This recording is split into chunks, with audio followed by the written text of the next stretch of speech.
Film की शुरुआत बुजुर्ग मुफासा की आवाज से होती है जो सिम्बा को जीवन चक्र के बारे में बता रहे हैं। उसके बाद ये शब्द आते हैं, जेम्स अर्ल जोन्स की याद में। प्राइड रॉक के राज्य में सिम्बा, डोनाल्ड ग्लोवर अपने लोगों को संबोधित करते हुए घोषणा करता है कि कुछ महान आने वाला है, नगोमोसो। वह नाला बेयों से नोल्स कार्टर को बुलाता है, जो एक नखलिस्तान में सिम्बा का इंतजार कर रही है। सिम्बा अपनी बेटी कियारा, ब्लू आइवी कार्टर को टिमन और पुम्बा, बिली आइचन और सेथ रोजन की देखभाल में छोड़ देता है, लेकिन वह उनसे कहता है कि वे कियारा को कोई भी अजीब कहानी न सुनाएं। जैसे ही सिम्बा वहां से जाता है, वे प्राइड रॉक की लड़ाई के बारे में बताते हुए ऐसा ही करते हैं, सिवाय इसके कि टिमन और पुम्बा दिखावा करते हैं कि वे ही थे जिन्होंने स्कार को हराया और उसे खा गए। राफिकी, जॉन कानी, कियारा को एक अलग कहानी सुनाने आता है, जो उसके दादा के बारे में है। एक शावक के रूप में मुफासा, ब्रेलिन और ब्रियल रैंकिन्स अपनी माँ आफिया, अनिका नोनी रोज और पिता मासेगो, कीथ डेविड के साथ अन्य जानवरों के साथ एक छोटे से क्षेत्र में रहता है। आफिया मुफासा को मिलेले अनंतकाल के बारे में बताती है, एक स्वर्ग जिसे वे एक दिन घर मिलेले कह सकते हैं। बारिश शुरू होती है और जब जानवर सूखे के बाद खुश होते हैं तो पानी का स्तर बढ़ने लगता है, जिससे बाढ़ आती है जो सभी को बहा ले जाती है। मासेगो मुफासा को बचाने के लिए दौड़ता है, लेकिन एक हाथी बांध से टकरा जाता है, जिससे मुफासा अपने माता पिता से दूर बह जाता है। मुफासा कई दिन लकड़ी पर तैरता रहता है, जब तक कि वह नदी के किनारे नहीं पहुंच जाता और एक और शावक, ताका थियोसोमोलू, को नहीं देख लेता। दो मगरमच्छ मुफासा को पकड़ने की कोशिश करते हैं, लेकिन ताका उसे नदी से बाहर खींच लेता है। उन्हें ताका की मां, एशे थंडीवे न्यूटन, द्वारा पाया जाता है, जो ताका को किसी ऐसे व्यक्ति के साथ जुड़ने के लिए डांटती है जिसे आवारा माना जाता है, लेकिन ताका एशे को मुफासा को उनके साथ घर वापस आने देने के लिए मना लेता है। जब वे ताका के घर लौटते हैं तो मुफासा की मुलाकात ताका के पिता ओबासी, लेनी जेम्स, से होती है, जो तुरंत मुफासा को बाहरी व्यक्ति होने के लिए अपमानित करते हैं। एशे मुफासा के लिए खड़ी होती है, लेकिन ओबासी उनसे कहता है कि उसे ताका को डेड ट्री तक दौड़ाना चाहिए और जीतना चाहिए ताकि वह रह सके, नहीं तो ओबासी उसे खा जाएगा। यह देखते हुए कि मुफासा पीछे रह रहा है, ताका उसे जीतने देता है ताकि वह रह सके, लेकिन मुफासा को एशे और अन्य महिलाओं के साथ रहने के लिए मजबूर किया जाता है। इस बीच ताका मुफासा जैसा कोई पाकर खुश है क्योंकि उसे हमेशा एक भाई चाहिए था। मैं हमेशा एक भाई चाहता था। साल बीतते हैं और मुफासा, आरोन पियरे और टाका, केल्विन हैरिसन जूनियर अविभाज्य हो गए हैं। ओबासी अभी भी मुफासा को नीची नजर से देखता है और टाका से कहता है कि वह अंततः उसे धोखा देगा और गौरव के राजा के रूप में उसके उत्तराधिकारी बनने के अपने अवसर से समझौता करेगा।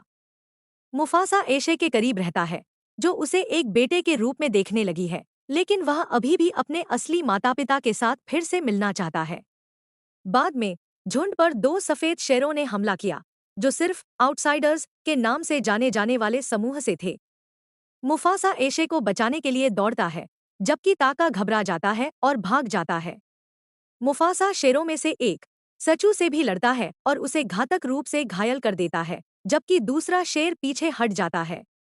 ताका को भागने के लिए खुद पर शर्म आती है, लेकिन ओबासी आखिरकार एशे को बचाने के लिए मुफासा का सम्मान करता है।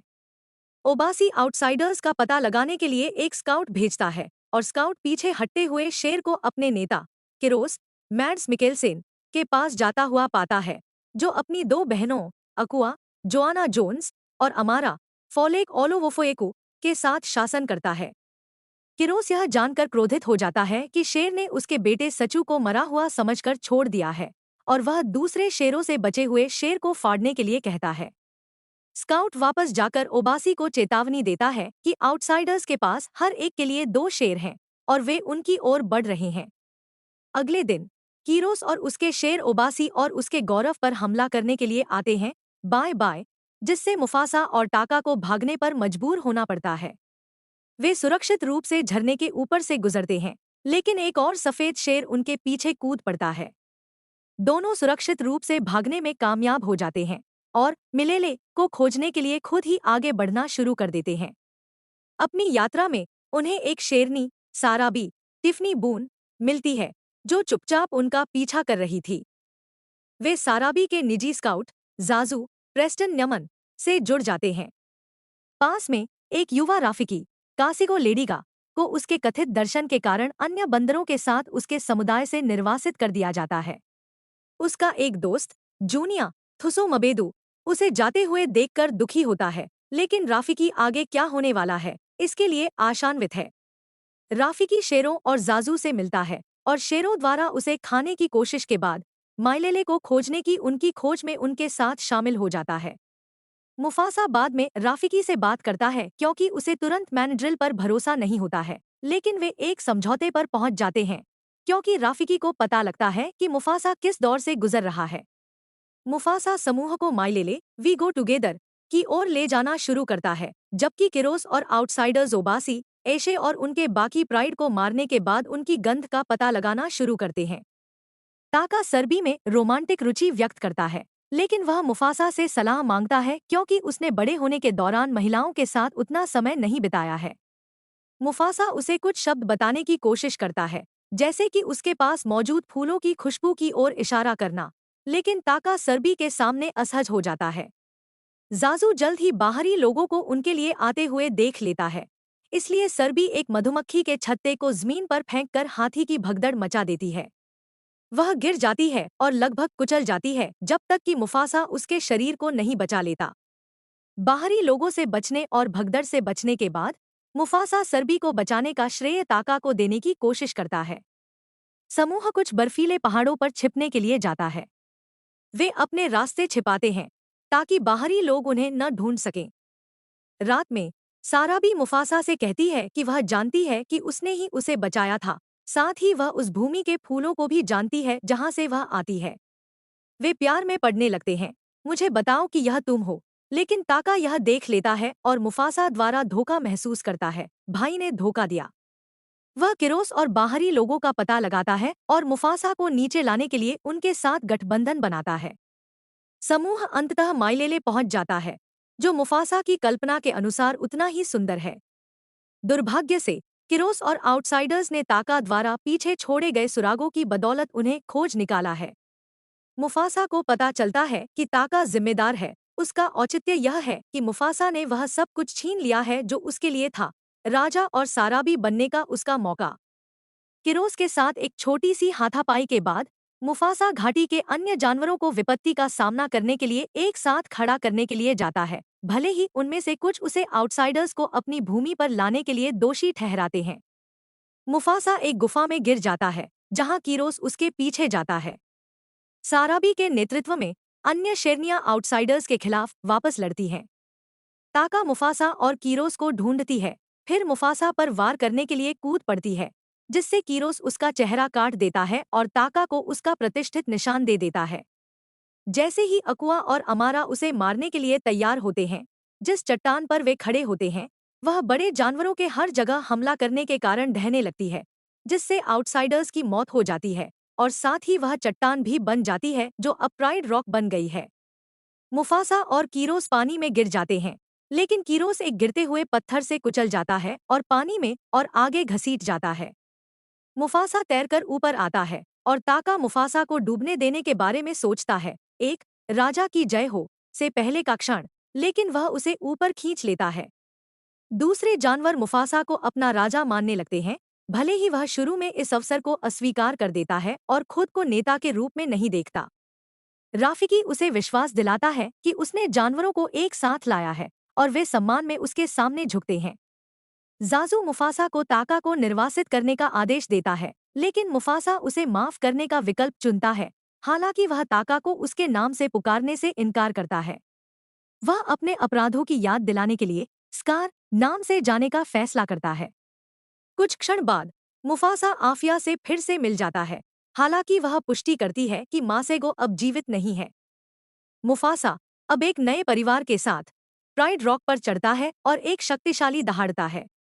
राफिकी कहानी को वर्तमान समय में समाप्त करता है, जिसके लिए टिमन और पुम्बा के पास कुछ नोट्स हैं क्योंकि वे कहानी में मुश्किल से ही थे।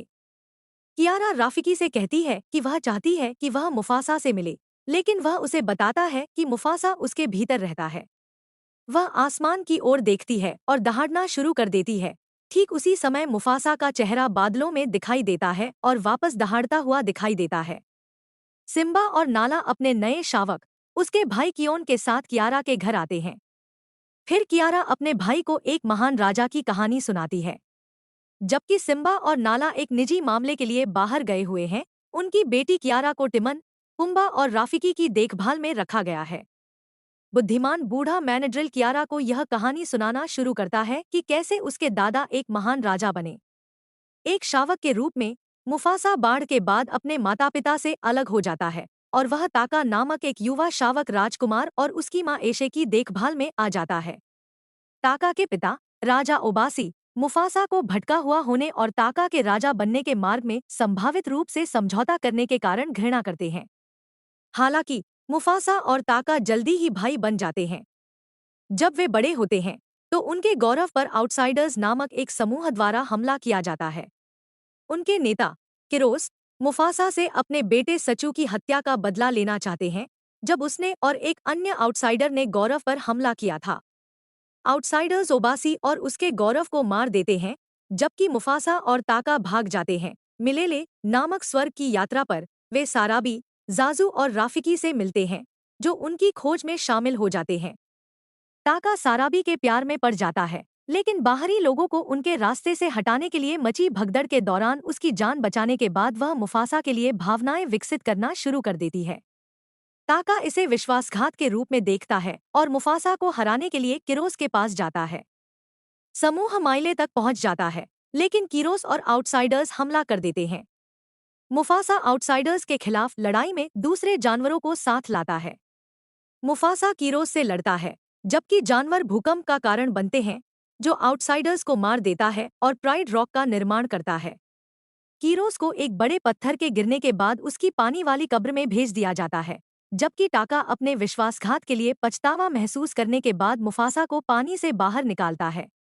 मुफासा राजा बन जाता है और अपनी मां अफिया से फिर से मिल जाता है, लेकिन उसके पिता बच नहीं पाए, और जबकि वह टाका को उसके विश्वासघात के लिए माफ कर देता है, वह अब उसे उस नाम से पुकारना नहीं चाहता, इसलिए टाका खुद को स्कार कहता है। मुफासा राज्य के जानवरों के सामने खड़ा होता है और एक शक्तिशाली दहाड़ लगाता है। जब कहानी खत्म होती है तो कियारा बादलों में मुफासा का चेहरा देखती है, जो उसे दहाड़ता हुआ दिखाई देता है। सिम्बा और नाला अपने नए शावक कियोन के साथ घर लौटते हैं और कियारा अपने नए भाई को उनके दादा की कहानी सुनाती है।